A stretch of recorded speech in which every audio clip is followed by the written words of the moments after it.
Alors bonjour, Sandrine Cormeau, chargée des publics La Villa Arson.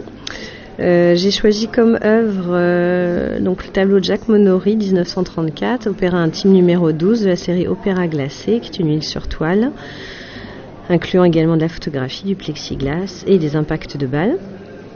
J'ai d'abord répondu au défi numéro 3, dessiner l'œuvre dans 2 carrés identiques. L'un représentera l'ensemble, l'autre un gros plan. Donc je me suis prêtée au jeu et je me suis rendu compte que dans une partie du tableau était reproduit une forme un peu étrange, noire, un peu comme un déchirement de rideau, voilà, qu'on trouve à la fois en haut à droite du tableau, puis qu'on retrouve dans la partie basse à gauche du tableau où se trouvent représentées 2 femmes. Donc on peut considérer que c'est cette partie-là qui est la photographie. Et on retrouve cette fameuse forme de déchirement noir.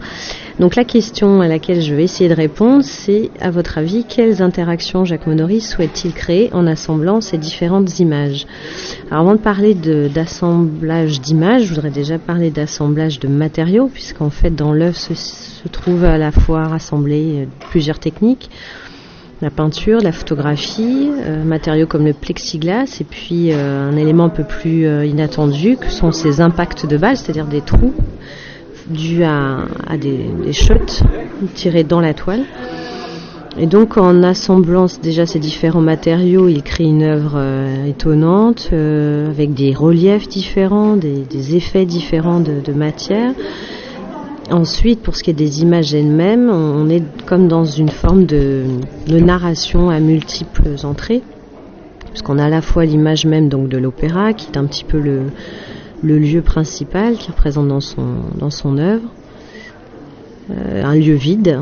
Donc voilà, lorsqu'on s'attend plutôt, quand on voit un opéra, on voit plutôt la scène, là on voit plutôt la salle vide, tous les gradins où devraient se situer le public finalement est totalement vide, donc c'est déjà un premier lieu de narration et auquel il juxtapose cette œuvre, donc photo ou autre tableau où sont présentées 2 femmes dont la surface est totalement criblée de balles.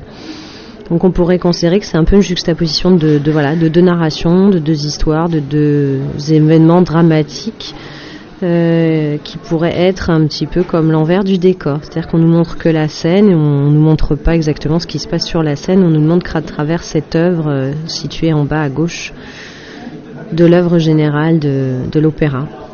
Voilà, et puis le lien qui est fait entre les deux finalement, c'est cette fameuse tache noire, ce déchirement de rideau qu'on voit à la fois en bas et en haut du tableau et qui en fait se situe très exactement dans la même partie de l'espace, c'est-à-dire dans l'espace général du tableau et dans l'espace du tableau plus réduit, de l'image plus réduite qui se trouve en bas de l'œuvre. Je ne sais pas si je suis très claire. Donc pour moi cette juxtaposition est là plus pour multiplier à la fois le trouble mais aussi la possibilité de narration de l'œuvre, de comment elle peut être appréhendée par le public. Voilà, c'est mon point de vue. Je pense qu'il y a bien d'autres choses à dire sur cette œuvre, mais voilà, c'est une très belle œuvre, donc merci de m'y avoir fait réfléchir dessus.